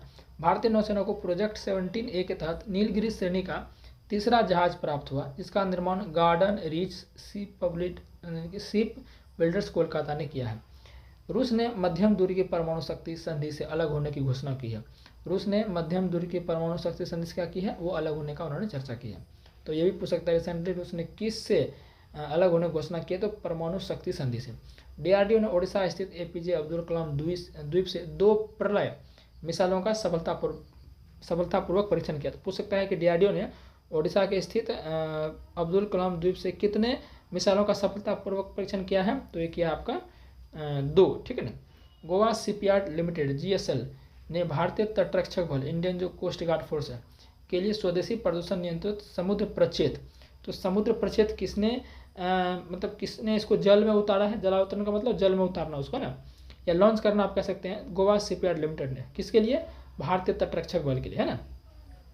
भारतीय वायुसेना ने 62 साल बाद सितंबर 2025 तक MiG-21 लड़ाकू विमान को रिटायर्ड करने की घोषणा की। MiG-21 लड़ाकू विमान को रिटायर्ड करने की घोषणा की। किसने? भारतीय वायुसेना ने। 62 साल बाद भारतीय सेना के लिए अमेरिका से 3 AH-64E अपाचे हेलीकॉप्टर की पहली खेप 22 जुलाई 2025 हिंडन हवाई अड्डा उत्तर प्रदेश पर पहुंचा, जिसे जल्द ही पश्चिमी मोर्चे यानी जोधपुर में तैनात किया जाएगा। तो कितने अपाचे हेलीकॉप्टर? 3, ध्यान रखिए कितने? 3 AH-64E, ठीक है ना। नेक्स्ट देखते हैं इधर हम। नेक्स्ट आपका है garden reach ship builders and engineers ने कोलकाता में अपना 8वां और अंतिम ASW सेलो वाटरक्राफ्ट अजय लॉन्च किया। देखिए क्या नाम, यही नाम ध्यान रखना, अजय। और इसको किसने किया है? Garden reach ship builders and engineers ने। कहाँ पर? कोलकाता में। देखिए ऐसे प्रश्न पूछ सकता है कहाँ पर किया? तो कोलकाता में। क्या नाम है? अजय नाम है। किसने किया? Garden reach ship builders and engineers ने, ठीक है ना। भारतीय नौसेना ने हिंदुस्तान शिपयार्ड द्वारा निर्मित भारत के पहले स्वदेशी डाइविंग सपोर्ट पोर्ट INS विस्तार को विशाखापट्टनम में कमीशन किया।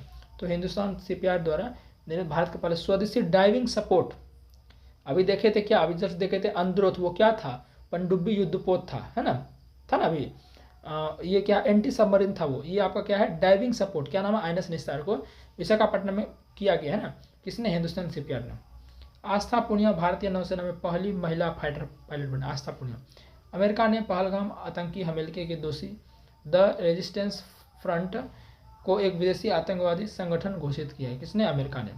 भारत ने 1 जुलाई 2025 को रूस के कलिनिनग्राद में यंतर शिपयार्ड में नया स्टील युद्धपोत INS तमाल को शामिल किया है। यह भारतीय सेना में शामिल होने वाला अंतिम विदेशी निर्मित प्रमुख युद्धपोत। तो नाम क्या है? नाम बहुत जरूरी याद रखना। नाम क्या है इसका? INS तमाल। INS तमाल, ठीक है ना। चलिए, भारत का पहला एंटी सबमरीन वॉरफेयर सेलो वाटरक्राफ्ट INS अर्नाला भारतीय सेना के लिए कहाँ? ये भी आपका विशाखापट्टनम में। अभी देखें हम क्या डाइविंग पोर्ट देखे, वो भी आपका विशाखापट्टनम में ही है। अभी जस्ट देखे ना डाइविंग पोर्ट वाला कहाँ, वो भी आपका विशाखापट्टनम में ही, ठीक है ना। नाम क्या था उसका? नाम था आपका INS निस्तार। और ये आपका क्या? INS अर्नाला। ये है भारतीय नौसेना के लिए एंटी सबमरीन वॉरफेयर सेलो वाटरक्राफ्ट INS अर्नाला, ठीक है ना। रक्षा क्षेत्र के CPSE, MIL, AVNL और IOL को मिनी रत्न श्रेणी वर्ग का दर्जा गया। बहुत इंपॉर्टेंट है। क्या नाम है? CPSE, MIL, AVNL और IOL, इनको क्या दिया गया? मिनी रत्न श्रेणी का दर्जा दिया गया, ठीक है ना। औपचारिक रूप से एक हिंदुस्तान प्राचीन सिले हुए जहाज INV कौंडिन्य को नौसेना में शामिल किया गया। NTPC में ये पूछा गया था, ठीक है ना। INS कौंडिन्य जो है इसको नेवी में शामिल किया। ये हस्तनिर्मित मतलब हाथ से बनाया गया इसको, ठीक है ना। फिर है IGIAS मिसाइल सिस्टम को भारत ने रूस से खरीदा है। तो IGIAS जो मिसाइल सिस्टम है भारत ने किससे खरीदा है? रसिया से खरीदा है। रक्षा मंत्री राजनाथ सिंह ने लखनऊ में सबसे बड़े ब्रह्मोस उत्पादन संयंत्र का उद्घाटन किया। तो कहाँ पर ब्रह्मोस उत्पादन संयंत्र? तो रक्षा मंत्री राजनाथ सिंह ने लखनऊ में, ठीक है ना। देश का पहला तटीय एवं उथले जल का एंटी सबमरीन जहाज INS अर्नाला, यानी यही वाला जो था, भारतीय नौसेना को सौंप दिया गया। यही तो अभी जस्ट देखे ना INS अर्नाला, ऊपर में अभी देखे थे, ठीक है ना। INS अर्नाला देखिए यहाँ पर देखे थे ना, anti submarine warfare shallow water, ठीक है। फिर आपका है नेक्स्ट है, बात करते हैं 22 अप्रैल 2025 को पहलगाम के बैसरन घाटी में हुए आतंकी हमले जिसमें 26 भारतीय नागरिक मारे गए, एक विदेशी नेपाल के खिलाफ भारत सरकार ने ऑपरेशन सिंदूर के तहत 7 मई को पाकिस्तान के कब्जे वाले जम्मू कश्मीर में 9 आतंकी ठिकानों पर एयर स्ट्राइक की। तो बेसिकली इसमें यही पूछा गया है बहुत बार, बहुत शिफ्ट में, कि पहलगाम हमले के बाद कौन सा ऑपरेशन भारत के द्वारा चला गया? ऑपरेशन सिंधु, जिसमें कि 9 आतंकी ठिकानों पर एयर स्ट्राइक की, ठीक है। और भारत की तरफ से 26 नागरिक मारे गए थे इसमें, ठीक है। भारतीय नौसेना के लिए भारत नौसेना के लिए नेवी के लिए जो फ्रांस से कितना राफेल खरीदेगा? 26 राफेल खरीदेगा, ठीक है ना। रूस ने अनस्टॉपेबल जिरकॉन हाइपरसोनिक मिसाइल से लैस परमाणु पनडुब्बी का परीक्षण किया। तो रूस ने किसने किया? अनस्टॉपेबल जिरकॉन हाइपरसोनिक मिसाइल से लैस परमाणु पनडुब्बी का सफल परीक्षण रूस ने किया है। भारत ने स्वदेशी मिसाइल VLSRSAM का ओडिशा से परीक्षण किया। भारत ने स्वदेशी मिसाइल VLSRSAM का ओडिशा से परीक्षण किया। भारत ने सुखोई फाइटर जेट से लंबी दूरी के ग्लाइड बम गौरव का सफल परीक्षण किया। तो गौरव आपका क्या है? एक प्रकार का बम है ये, ठीक है ना। सुखोई फाइटर जेट से इसका, ठीक है, परीक्षण किया। भारत लेजर निर्देशित हथियार प्रणाली का परीक्षण करने वाला चौथा देश बन गया। भारत लेजर निर्देशित हथियार प्रणाली का परीक्षण करने वाला चौथा देश बन गया, ठीक है ना। प्रथम शौर्य वेदनाम उत्सव 8 मार्च 2025 को बिहार के पूर्वी चंपारण जिले के मोतिहारी संपन्न में। हाँ, तो प्रथम शौर्य वेदनाम उत्सव कहाँ हुआ? बिहार के पूर्वी चंपारण जिले में, ठीक है ना। भारत और फ्रांस के बीच नौसैनिक अभ्यास वरुण का 23वां संस्करण कहाँ हुआ? अरब सागर में आयोजित किया गया। ये तो हमने देख ही लिया था उसी में, वॉरन एक्सरसाइज में। तेजस MK1 प्रोटोटाइप से अस्त्र मिसाइल का सफल परीक्षण किया गया। तो अस्त्र मिसाइल का सफल परीक्षण MK1 प्रोटोटाइप तेजस। और नेक्स्ट है भारतीय सेना ने गुआम में सी ड्रैगन, ये भी हम वॉरन एक्सरसाइज में देख चुके हैं। सी ड्रैगन जो हुआ था ये कहाँ हुआ था? गुआम में हुआ था और भारत ने इसमें भाग लिया था। 1 जनवरी 2025 को DRDO ने अपना 67वां दिवस मनाए थे। मझगांव डाक शिप बिल्डर्स लिमिटेड ने भारतीय नौसेना को 6ठी स्क्वाड्रन पनडुब्बी INS वागशीर। तो INS वागशीर जो है इंडियन नेवल शिप वागशीर, भारतीय नौसेना को किसने दिया है? मझगांव डाक शिप बिल्डर्स लिमिटेड ने। 6ठा ये स्कॉर्पियन पनडुब्बी है, ठीक है ना। तो ये आपका जो आपका क्या बोलते हैं रक्षा प्रतिरक्षा था वो हो गया। अब नेक्स्ट देखते हैं साहित्य अकादमी पुरस्कार 2024। ये इसमें अंग्रेजी में किसे दिया गया? ईस्टर्न कीरे को दिया गया। उसके किस उपन्यास के लिए? स्पिरिट नाइट्स के लिए। हिंदी में बात करें साहित्य अकादमी पुरस्कार तो गगन गिल को दिया गया। उसकी कौन सी कविता के लिए? मैं जब तक आई बाहर, ये बुक के लिए उन्हें साहित्य अकादमी पुरस्कार दिया गया। मैथिली में बात करें तो महेंद्र मलंगिया को दिया गया। उसका एक निबंध था, क्या? प्रबंध संग्रह। ये उनके निबंध के लिए मैथिली भाषा में इनको जो है साहित्य अकादमी मिला है। वही संस्कृत भाषा की अगर हम बात करें तो दीपक कुमार शर्मा को उनकी कौन सी कविता के लिए? भास्कर चरितम कविता के लिए संस्कृत में दीपक कुमार को दिया गया है ना। तो ये आपका हो गया साहित्य अकादमी पुरस्कार। इसी तरह से साहित्य अकादमी युवा पुरस्कार होता है। साहित्य अकादमी युवा पुरस्कार देख लेते हैं। हिंदी में किसे दिया गया? दिया गया पार्वती तिर्की को। उसकी कौन सी कविता के लिए? फिर उगना, अगेन राइज। इन चीज़ों के लिए, यानी इस कविता के लिए पार्वती तिर्की को हिंदी में साहित्य अकादमी युवा पुरस्कार दिया गया।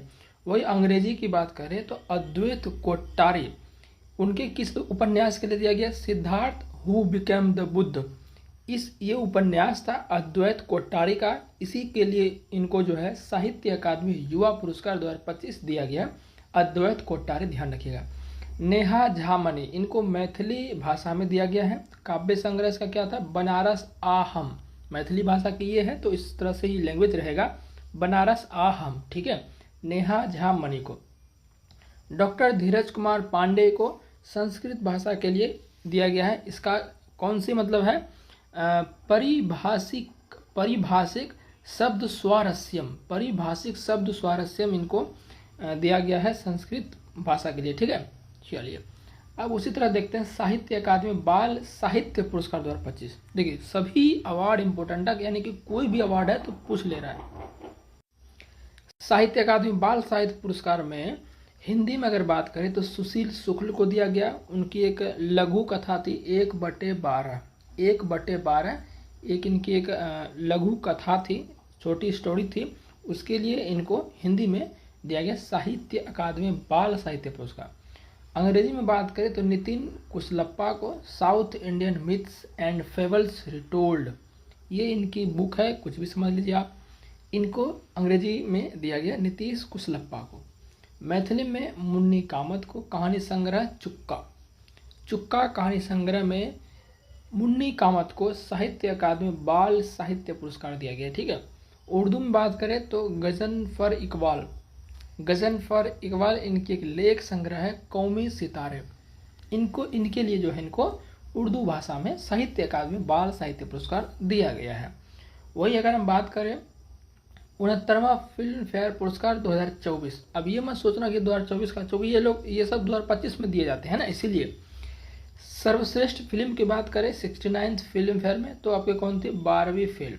और 12वीं फेल के जो डायरेक्टर थे, निर्देशक, क्योंकि डायरेक्टर देख रहे हैं अभी हाल फिलहाल में छावा का डायरेक्टर पूछा था, और याद से नहीं बहुत सालों से पूछा जा रहा है फिल्मों के डायरेक्टर, फिल्मों में मुख्य भूमिका किसने निभाई है ना, ये सब पूछे जा रहे हैं।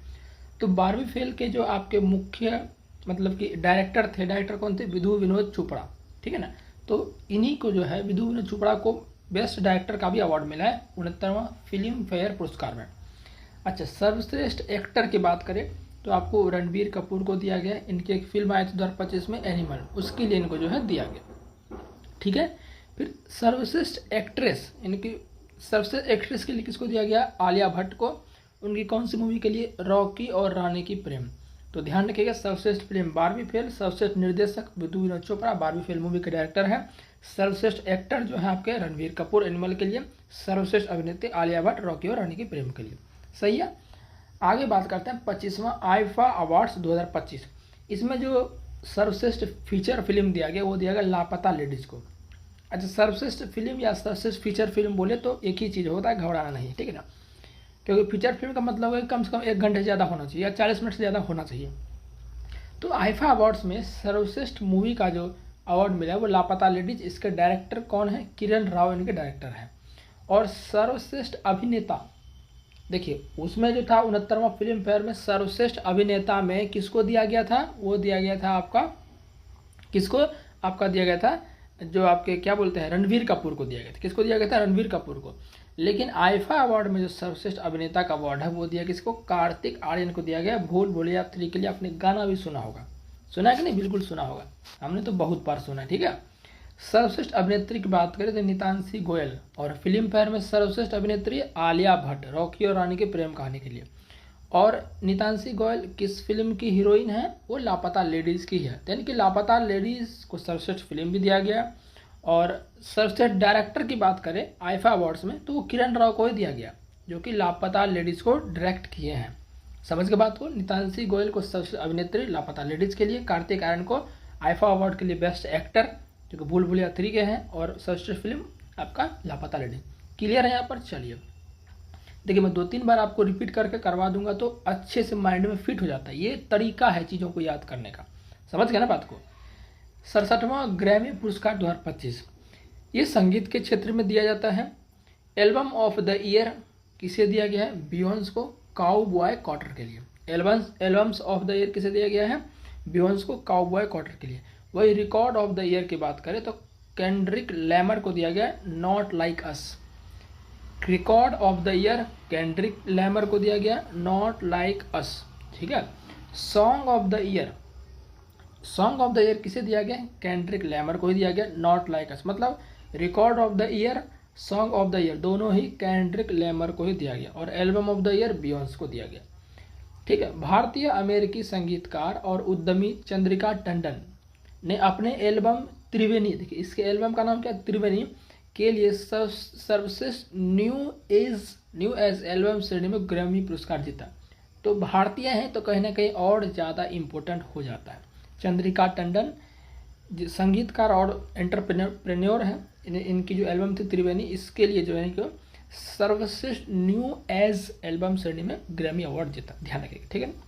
चलिए अब एमी अवार्ड की बात करते हैं। एमी अवार्ड जिस तरह से ग्रैमी अवार्ड था उसी तरह से एक एमी अवार्ड होता है। बेस्ट कॉमेडी सीरीज की अगर बात करें तो द स्टूडियो को मिला है। बेस्ट कॉमेडी सीरीज किसे मिला है, द स्टूडियो को मिला है। बेस्ट ड्रामा सीरीज किसे मिला है, बेस्ट ड्रामा सीरीज मिला है सेवरेंस को। सेवरेंस किसे मिला है, severance. Best actor comedy field में किसे मिला है, सेथ रोगन को, जो कि द स्टूडियो का ही है, क्योंकि best comedy series he the studio को मिला है। तो ऑब्वियसली उसमें जो हीरो होंगे वो ज़्यादा कॉमेडी किए होंगे तो उनको मिला है। तो सेथ रोगन द स्टूडियो में मुख्य भूमिका निभाए हैं तो उनको ये मिला है। बेस्ट एक्ट्रेस की बात करें कॉमेडी में तो जीन स्मार्ट को हैक्स के लिए दिया गया। तो सारे ध्यान रखना, best comedy series the studio, best drama series severance, best actor आपको सेथ रोगन जो कि द स्टूडियो के हैं, बेस्ट एक्ट्रेस कॉमेडी में जीन स्मार्ट जो कि हैक्स के हैं, ठीक है। चलिए लास्ट में कुछ क्वेश्चंस भी पूछूंगा तो उसका जवाब आप जरूर दीजिएगा, ठीक है ना, इसी से रिलेटेड पूछूंगा। अब बात करते हैं 78वां बाफ्टा पुरस्कार। अभी तक हमने क्या क्या देखा, फिल्म फेयर अवार्ड देखा, आईफा अवार्ड देखा, ग्रैमी अवार्ड देखा, एमी अवार्ड देखा। अब आ रहे हैं बाफ्टा अवार्ड। ये भी मूवी के फील्ड में दिया जाता है। इसमें अगर सर्वश्रेष्ठ मूवी की बात करें तो कॉन्क्लेव इसमें सर्वश्रेष्ठ मूवी है। सर्वश्रेष्ठ मूवी कॉन्क्लेव को दिया गया। सर्वश्रेष्ठ डायरेक्टर की बात करें तो ब्रैडी कॉर्बेट जो कि द ब्रूटलिस्ट मूवी के क्या है, डायरेक्टर हैं, बैडी कॉर्बेट। सर्वश्रेष्ठ एक्टर की बात करें, एक्टर की बात हो रही तो एड्रियन बॉडी को दिया गया जो कि द ब्रूटलिस्ट के हैं। यानी कि बाफ्टा अवार्ड में जो आपके हैं सर्वश्रेष्ठ डायरेक्टर किसको, बैडी कॉर्बेट को, जो कि द ब्रूटलिस्ट को डायरेक्ट किए हैं। और सर्वश्रेष्ठ अभिनेता द ब्रूटलिस्ट में जो हीरो हैं एड्रियन ब्रॉडी उसको दिया गया, ठीक है। और सर्वश्रेष्ठ अभिनेत्री किसे मिला है, मिकी मेडिसन को, जो कि अनोरा। किसे मिला है, मिकी मेडिसन जो कि अनोरा। और इस अनोरा को ही क्या मिला है, अनोरा को ही मिला है 97 का ऑस्कर अवार्ड। समझ के बात करें तो अब बाफ्टा में सर्वश्रेष्ठ फिल्म कॉन्क्लेव, सर्वश्रेष्ठ निर्देशक बैडी कॉर्बेट ब्रूटलिस्ट के, सर्वश्रेष्ठ अभिनेता एड्रियन ब्रॉडी, सर्वश्रेष्ठ अभिनेत्री मिकी मेडिसन जो कि अनोरा फिल्म की है, जिसे 97वें नंबर का ऑस्कर मिला है, ठीक है। तो ये बाफ्टा भी आपका क्लियर हो गया, अच्छे से रिवीजन हो गया होगा। वही बात करते हैं हम राष्ट्रीय फिल्म पुरस्कार। 71 नंबर का राष्ट्रीय फिल्म पुरस्कार 2025। इसमें जो सर्वश्रेष्ठ फीचर फिल्म या सर्वश्रेष्ठ फिल्म दिया गया वो किसे दिया गया है, वही बारहवीं फेल। किसे दिया गया है, बारहवीं फेल, ठीक है ना। अच्छा आप हमें बताएंगे बारहवीं फेल और किस अवार्ड में मिला है, किस अवार्ड में सर्वश्रेष्ठ मूवी मिला है बारहवीं फेल को। अभी जस्ट बताएं 69 नंबर का जो फिल्म फेयर अवार्ड था उसमें भी बारहवीं फेल को ही सर्वश्रेष्ठ मूवी का अवार्ड मिला। डायरेक्टर कौन है? विधु विनोद चोपड़ा। अच्छा, इसमें अलग अलग से कुछ अवार्ड दिए गए। इसमें सर्वश्रेष्ठ हिंदी फिल्म, सर्वश्रेष्ठ हिंदी फिल्म किसे मिला है? कटहल को मिला है। किसे? कटहल को। और कटहल को डायरेक्ट किसने किया है? यशवर्धन मिश्रा ने इसको डायरेक्ट किया है। ठीक है, तो आपको राष्ट्रीय फिल्म में 71वें नंबर का सर्वश्रेष्ठ हिंदी फिल्म कटहल, डायरेक्टर कौन है? यशवर्धन मिश्रा। अच्छा, इसमें सर्वश्रेष्ठ अभिनेता की बात करें तो कौन? शाहरुख खान प्लस विक्रांत मैसी। अच्छा, वही अगर हम फिल्म फेयर में बात करें तो फिल्म फेयर में सर्वश्रेष्ठ अभिनेता कौन था? उसमें आपका था रणबीर कपूर, जो कि एनिमल के लिए थी। लेकिन राष्ट्रीय फिल्म में आपके जो है सर्वश्रेष्ठ अभिनेता आपके शाहरुख खान जवान के लिए और विक्रांत मैसी 12वीं फिल्म, दोनों को संयुक्त रूप से दिया गया। ठीक है ना। सर्वश्रेष्ठ अभिनेत्री की बात करें फिल्म फेयर में कौन था? आलिया भट्ट, रॉकी और रानी की प्रेम कहानी। वही 71वें राष्ट्रीय फिल्म पुरस्कार में बात करें तो सर्वश्रेष्ठ अभिनेत्री रानी मुखर्जी है, मिशेल चटर्जी वर्सेस नॉर्वे। ठीक है, रानी मुखर्जी इसमें सर्वश्रेष्ठ अभिनेत्री अवार्ड पाई है। ठीक है, सर्वश्रेष्ठ डायरेक्टर की बात करें तो सुदीप्तो सेन को इसमें दिया गया। फिल्म क्या नाम है? द केरला स्टोरी को।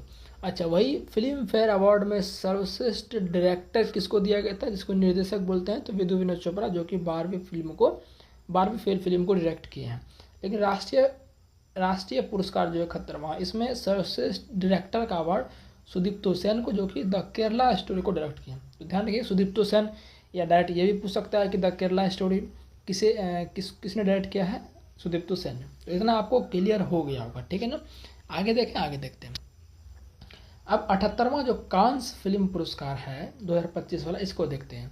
इसमें सर्वश्रेष्ठ जो आपका अवार्ड समझिए होता है, वो होता है पामे डिओर पुरस्कार। पामे डिओर पुरस्कार सर्वश्रेष्ठ फिल्म को दिया जाता है। पामे डिओर पुरस्कार अलग से इनको नाम दिया गया है। पामे डिओर पुरस्कार जो सर्वश्रेष्ठ फिल्म होती है उसी को दिया जाता है। तो it was just an accident, it was just an accident एक मूवी है, उसको पामे डिओर पुरस्कार दिया गया है। कांस फिल्म पुरस्कार 2025 वाले में 78वें नंबर का था। एडिशन भी ध्यान रखिए, 78वें नंबर का। राष्ट्रीय फिल्म का कौन सा? 71वें नंबर का। और फिल्म फेयर का 69 नंबर का। ठीक है, सारी चीज़ें ध्यान रखिए। अच्छा, इसमें सर्वश्रेष्ठ अभिनेता किसे दिया गया? वैगनर मोरा, जो कि द सीक्रेट एजेंट मूवी के अभिनेता हैं। ठीक है, तो कांस फिल्म में सर्वश्रेष्ठ अभिनेता किसे मिला? वैगनर मोरा को, द सीक्रेट एजेंट के वो क्या हीरो है। वही अभिनेत्री की बात करें तो Nadia Melliti, the little sister movie के क्या है? मुख्य अभिनेत्री हैं नादिया मेलिटी। नादिया मेलिटी सर्वश्रेष्ठ अभिनेत्री, वैगनर मोरा सर्वश्रेष्ठ अभिनेता। सर्वश्रेष्ठ डायरेक्टर की बात करें तो Kleber Mendonca Filho, the secret agent. The secret agent को डायरेक्ट किए हैं द क्लेबर मेंडोका फिलो। इसको सर्वश्रेष्ठ डायरेक्टर का अवार्ड मिला है। और सर्वश्रेष्ठ हीरो का जो अवार्ड मिला है एक्टर का, वो भी द सीक्रेट एजेंट के हीरो को ही मिला है, वैगनर मोरा जो है। ठीक है, तो ध्यान रखिएगा। सर्वश्रेष्ठ लघु film I am glad you are dead now, I am glad you are dead now, I am glad you are dead now, ये सर्वश्रेष्ठ लघु फिल्म इनको दिया गया। स्मॉल फिल्म है ना, जो कि 40 मिनट से कम की होगी। ठीक है। सर्वश्रेष्ठ पहली फिल्म के लिए कैमरा डिओर, मतलब कि पहली बार फिल्म बनाए और वो सर्वश्रेष्ठ हो गई, हिट हो गई, तो वो कौन? उसके लिए कैमरा डिओर इसमें बेस्ट अवार्ड होता है कांस फिल्म फेस्टिवल अवार्ड में, तो हसन हादी। ठीक है ना, ध्यान रखिएगा। तो ये आपका कांस फिल्म में हो गया। अब आपका देखते हैं ऑस्कर है, उसको देख लेते हैं। ऑस्कर में देखिए सर्वश्रेष्ठ फिल्म अनुराग को बताए थे हमने। अनुराग की अभिनेत्री कौन है? मिकी मेडिसन, बताए थे ना आपको। सर्वश्रेष्ठ निर्देशक शॉन बेकर, जो कि अनुराग को डायरेक्ट किए हैं। सर्वश्रेष्ठ अभिनेता एड्रियन बॉडी, जो कि द ब्रूटिस्ट। अच्छा, बाफ्टा में भी सर्वश्रेष्ठ अभिनेता का पुरस्कार एड्रियन बॉडी को ही दिया था ना, ध्यान है कि नहीं? बिल्कुल ध्यान होगा। सर्वश्रेष्ठ अभिनेत्री माइकी मेडिसन, बाफ्टा में भी इसको मिला है दोनों को। ठीक है। भारतीय लघु फिल्म अनुजा को, ये सब देखिए भारतीय वाला जहाँ आवाज है वो ज़्यादा इंपॉर्टेंट हो जाता है। भारतीय लघु फिल्म अनुजा को सर्वश्रेष्ठ लाइव एक्शन शॉर्ट फिल्म श्रेणी के लिए नामांकित किया गया है। भारत की ओर से किरण राव की लापता लेडीज आधिकारिक प्रविष्टि थी। लापता लेडीज के बारे में अभी आपने देखा। ऑस्कर 2026 जो 98 अकादमी पुरस्कार 26 में 98 नंबर का होगा, प्रत्येक साल होता है, के लिए नीरज घेवन की हिंदी फिल्म होम बाउंड। देखिए क्वेश्चन ऐसा आ सकता है कि कौन सा फिल्म जो है 98 अकादमी पुरस्कार में इनकी आधिकारिक प्रविष्टि को चुना गया है, तो होम बाउंड किसकी फिल्म है? नीरज घेवन की। दोनों बात ध्यान रखिएगा, ठीक है ना। चलिए अब रेमन मैग्सेसे देख लेते हैं। अब थोड़ा फास्ट खींचते हैं। रेमन मैग्सेसे में जो आपके एजुकेट गर्ल्स है, इसको रेमन मैग्सेसे अवार्ड दिया गया है। ये भारतीय संस्था है, ठीक है ना। इनको मतलब संस्थागत रूप से एजुकेट गर्ल्स एक संस्था है, इसको रेमन मैग्सेसे इस बार दिया गया है, ठीक है ना। और व्यक्तिगत रूप से भी शाहिना अली और विला नुएवा को दिया गया है। ये शाहिना अली मालदीव की है, प्लास्टिक प्रदूषण के नियंत्रण के लिए इनको दिया गया है। विला नुएवा फिलीपींस की है, मनीला के गरीबों के उत्थान और सम्मान हेतु कार्य कर रही थी, तो उसके लिए इनको जो है रेमन मैग्सेसे दिया गया 67वें नंबर का, ठीक है। संस्था कौन सी है? Educate girls. अब पुलित्जर पुरस्कार देख लेते हैं। पुलित्जर पुरस्कार में सार्वजनिक सेवा में किसे दिया गया है? कविता सुराना, लीजी प्रेसर, कैसेंड्रा जारामिलो, स्टेसी क्रेनेटिस, ठीक है ना। खोजी रिपोर्टिंग में किसे दिया गया? Writers staff, fentanyl staff. संपादकीय लेखन में किसे दिया गया? राजमांकर एवं टीम उसके दिया गया है। अंतर्राष्ट्रीय रिपोर्टिंग के लिए डेक्लान वाल्स और न्यूयॉर्क टाइम्स स्टाफ को। ब्रेकिंग न्यूज रिपोर्टिंग में द वॉशिंगटन पोस्ट स्टाफ को दिया गया, ठीक है ना। अभी इसको पुलित्जर बुलाकर याद नहीं रखे तो कोई दिक्कत नहीं, अभी तक तो एक भी नहीं पूछा गया, क्या पता आगे पूछ ले, इसलिए इसको देख लीजिएगा, हमने करा दिया आपको, है ना। चुकना नहीं है किसी भी चीज़ में। अब 82वां गोल्डन ग्लोब, ये भी आपका जो है समझिए कि फिल्म क्षेत्र में ही दिया जाता है। सर्वश्रेष्ठ फिल्म कॉमेडी में एमिलिया पेरेज। सर्वश्रेष्ठ फिल्म ड्रामा द ब्रूटलिस्ट, इसके अभिनेता कौन थे? Adrien Brody. सर्वश्रेष्ठ अभिनेता ड्रामा में एड्रियन बॉडी द ब्रूटलिस्ट को। बेस्ट अभिनेत्री ड्रामा फर्नांडा टोरेस, मैं अभी भी यहाँ हूँ। Best director Brady Corbet the Brutalist, ठीक है। इसको अब देखते हैं स्पोर्ट स्टार, यानी खेल से कुछ संबंधित बहुत ये पूछे जा रहे हैं, बहुत ज़्यादा ही पूछा जा रहा है। Sport star SS award 2025। Sport star of the year महिला में मनु भाकर को, जो कि शूटिंग से संबंध रखती है। Sport star of the year पुरुष में पीआर सीरीज हॉकी से संबंध रखते हैं। Sport women of the year Olympic खेल में मनु भाकर, देखिए मनु भाकर को 2 अवार्ड मिल गया। Sport star of the year महिला में मनु भाकर को। Sport women of the year Olympic खेल के लिए तो आपका मनु भाकर, ठीक है ना, ध्यान रखिएगा। अब AIF अवार्ड देखते हैं, ये फुटबॉल से संबंधित है। पुरुष footballer of the year Subhashis Bose, ये आपका AIFF में बात हो रहा है, ठीक है ना। ऑल इंडिया फुटबॉल फेडरेशन, ऐसे कुछ इसका फुल फॉर्म होगा, ठीक है ना। तो सुभाषिस बोस को पुरुष फुटबॉलर ऑफ द ईयर दिया गया। महिला footballer of the year Soumya Guguloth, दोनों ध्यान रखिएगा, ठीक है ना। ये सब बहुत ज़्यादा पूछे गए हैं, ठीक है ना, तो नेक्स्ट शिफ्ट में आने का चांस है। अब ICC अवार्ड 2024 देख लेते हैं, ये 25 में इनका वितरण हुआ है। पुरुष cricketer of the year Jasprit Bumrah. पुरुष one day cricketer of the year Azmatullah Omarzai, Afghanistan के वनडे क्रिकेटर बोल रहा है। पुरुष test cricketer of the year Jasprit Bumrah. पुरुष T20 cricketer of the year Arshdeep Singh. महिला cricketer of the year Amelia Kerr, New Zealand के महिला। पुरुष cricketer of the year Jasprit Bumrah और महिला cricketer of the year Amelia Kerr, जो कि न्यूजीलैंड की है। महिला one day cricketer of the year, महिला one day cricketer of the year Smriti Mandhana और पुरुष one day cricketer of the year Azmatullah Omarzai, जो कि अफगानिस्तान से संबंध रखते हैं। महिला T20 cricketer of the year Amelia Kerr, New Zealand. पुरुष T20 cricketer of the year Arshdeep Singh, ठीक है ना। Umpire of the year Richard Illingworth, England के, ठीक है। अंपायर वाला नहीं हो, याद रखिएगा तो कोई दिक्कत नहीं है। BCCI अवार्ड्स 2025, इसमें भी सर्वश्रेष्ठ इंटरनेशनल क्रिकेटर मेंस में पुरुष में किसमें? जसप्रीत बुमराह को ही। सर्वश्रेष्ठ महिला में Mandhana. CK Naidu lifetime achievement award Sachin Tendulkar ji को दिया गया। BCCI स्पेशल अवार्ड विशेष पुरस्कार रविचंद्रन अश्विन को, और रविचंद्रन अश्विन के तो बारे में बहुत ही सवाल पूछ रहा है ना। और इसमें पूछा है कि पद्म श्री किस क्रिकेटर को मिला है, तो इसी को मिला था। 2-3 शिफ्ट में ये रिपीट हो गया, तो रिपीट भी बहुत हो रहा है, बाकी टॉपिक तो रिपीट 100% हो ही रहा है। हॉकी इंडिया अवार्ड्स 2024, वर्ष का सर्वश्रेष्ठ महिला खिलाड़ी हॉकी इंडिया में सविता पुनिया। सर्वश्रेष्ठ पुरुष खिलाड़ी हरमनप्रीत सिंह। वर्ष का सर्वश्रेष्ठ गोलकीपर सविता पुनिया, देखिए सर्वश्रेष्ठ महिला खिलाड़ी सविता पुनिया, सर्वश्रेष्ठ गोलकीपर सविता पुनिया, सर्वश्रेष्ठ डिफेंडर रोहिदास, इसका पूरा नाम है अमित रोहिदास, ओडिशा से संबंध रखते हैं, ठीक है। वर्ष का सर्वश्रेष्ठ डिफेंडर रोहिदास, अमित रोहिदास इसका पूरा नाम है। अमित रोहिदास या अमित रविदास कहीं कहीं दिखेगा आपको, ठीक है, ओडिशा के। फीफा फुटबॉल पुरस्कार 2024, सर्वश्रेष्ठ फीफा पुरुष खिलाड़ी विनिसियस जूनियर ब्राजील के हैं। सर्वश्रेष्ठ फीफा महिला खिलाड़ी एताना बोनामती स्पेन की है। विजडन क्रिकेट अवार्ड देख लेते हैं 2025 का।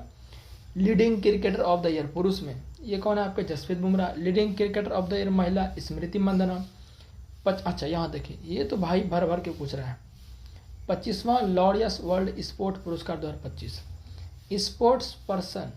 Sports man of the year Armand Mondo Duplantis Sweden के हैं। देश भी याद रखना है, बहुत बार पूछ चुका है ये शिफ्ट में, 27 नवंबर से 5 तारीख तक में बहुत बार पूछ चुका है ये। आर्मंड मोंडो डुप्लांटिस स्वीडन के हैं। वही महिला की बात करें तो सिमोना बाइल्स अमेरिका की है। बैलन डियोर पुरस्कार 2025 कितने नंबर का, 69 नंबर का। सर्वश्रेष्ठ खिलाड़ी पुरुष में ओस्मान डेम्बेले फ्रांस के हैं। महिला में बात करें एताना बोमाती स्पेन की है, ठीक है ना, एताना बोमाती स्पेन की है। और पुरुष में ओस्मान डेम्बेले फ्रांस के हैं, ठीक है। और कुछ पुरस्कार देख लेते हैं यहाँ पर। केटन आर मिलर पुरस्कार सोनाली घोष को दिया गया है। शस्त्र रामानुजन पुरस्कार 2025 अलेक्जेंडर स्मिथ को दिया गया। 31वां डॉक्टर MS स्वामीनाथन पर्यावरण संरक्षण पुरस्कार 2025 मैसूर के सहज समृद्धि और वीरप्पन को दिया गया है, ठीक है, मैसूर के सहज समृद्धि और वीरप्पन को दिया गया। राष्ट्रीय धन्वंतरी आयुर्वेद पुरस्कार, देखिए पूछा गया ये 4 या 5 तारीख को ये पूछा गया, ठीक है ना। तो ये दिया गया प्रोफेसर बनवारी लाल गौर, वैद्य नीलकंदन मूस ईटी और वैद्य भावना प्रासर को, ये पूछा गया 4 या 5 तारीख को।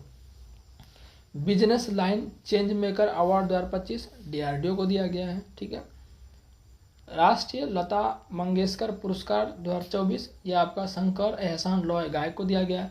वैश्विक पर्यटन पुरस्कार 2025 आंध्र प्रदेश राज्य के पर्यटन को दिया गया है, ठीक है ना, आंध्र प्रदेश को पर्यटन को दिया गया। कृषि मीडिया पुरस्कार 2025 अमसी प्रसन्न कुमार को दिया गया। United Nation Environment Programme Young Champions of the Earth पुरस्कार जिनाली मोदी को दिया गया, जो कि महाराष्ट्र से संबंध रखते हैं। PV नरसिम्हा राव स्मृति पुरस्कार डॉक्टर मनमोहन सिंह को मरणोपरांत दिया गया। लिविंग ब्रिज सम्मान ब्रिटेन के प्रधानमंत्री KR स्टामर को दिया गया, ये पूछ लिया है, ठीक है। तो अब ऐसा नहीं कि नहीं पूछेगा, पूछ सकता, कोई जरूरत बात नहीं, जब रिपीट हो रहा है तो एकदम होगा ही। कैमल इंटरनेशनल अवार्ड 2025 यूनुस अहमद, ये सब नहीं पूछा गया तो एकदम आएगा, ठीक है ना, क्योंकि अभी 16 जनवरी तक एग्जाम चल रहे हैं। रिवीजन करके रहोगे तो दिक्कत नहीं होगा। और ऐप जो नहीं डाउनलोड किए हैं डाउनलोड कर लीजिए, ठीक है ना। राजकुमार सर ऐप का नाम है, लिंक डिस्क्रिप्शन में मैं ऑलरेडी दिया हुआ हूँ, वहाँ से क्लिक करके डाउनलोड कर सकते हैं, ठीक है ना। फिर आपका है PV नरसिम्हा राव स्मृति पुरस्कार डॉक्टर मनमोहन सिंह को दिया गया है, ये मरणोपरांत को, ठीक है ना। ये तो बता ही दिया आपको, ये तो रिपीट हो गया 2-3 इसमें, ठीक है। यहाँ से देखते हैं प्रोफेसर VK गोकाक पुरस्कार आनंद V पाटिल को दिया गया है। राष्ट्रीय शिक्षक पुरस्कार 2025 टोटल 45 शिक्षक को, भारत भर में से 45 चुनिंदा शिक्षकों जो कि अच्छे कार्य किए हैं पढ़ाने में, सरकारी स्कूलों में या अन्य किसी क्षेत्र में, तो उनको भारतीय नेशनल टीचर्स अवार्ड मिलेगा, ठीक है ना। 45 शिक्षक, आपको सिर्फ डाटा याद रखना कितने शिक्षक, 45। 43वां लोकमान्य तिलक राष्ट्रीय पुरस्कार नितिन गडकरी को दिया गया है, जो कि सड़क एंड राजमार्ग परिवहन मंत्री पता ही है। ललित कला अकादमी पुरस्कार 2025 प्रेमचंद्र पुखर बंग को दिया गया। इक्वेटर पुरस्कार 2025 संयुक्त राष्ट्र को दिया गया, यानी कि संयुक्त राष्ट्र का किसे दिया गया, बेबी फातिमा महिला एवं स्वयं सहायता समूह धारवाड़ जिला कर्नाटक, ये इक्वेटर पुरस्कार बेबी फातिमा महिला स्वयं सहायता समूह धारवाड़ जिला कर्नाटक। सांसद रत्न पुरस्कार कितने सांसदों को दिया गया है, 17 सांसदों को दिया गया। GP बिरला मेमोरियल पुरस्कार 2025 किसे दिया गया, डॉक्टर V नारायण, जो कि इसरो के वर्तमान अध्यक्ष है, कितने नंबर के, 11वें नंबर के, ठीक है। पेन पिंटर पुरस्कार 2025 लीला अबुलेला सुडानी स्कॉटिश लेखिका है ये।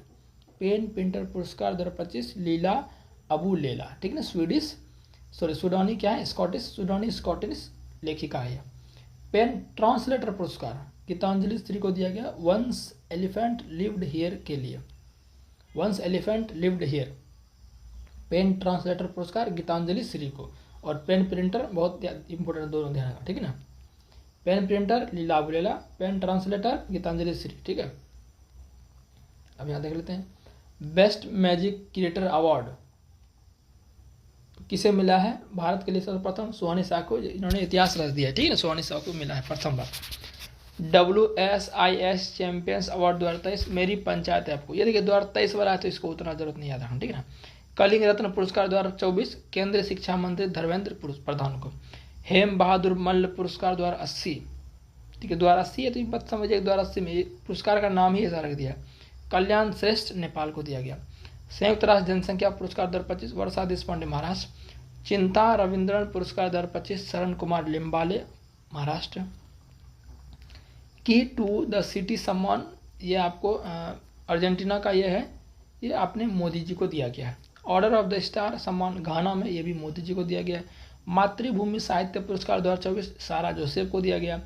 डिजिटल भुगतान पुरस्कार 2024-25 अपना जो IPPB है, इंडिया पोस्ट पेमेंट बैंक, उसी को दिया गया डिजिटल भुगतान पुरस्कार 24-25 वाला।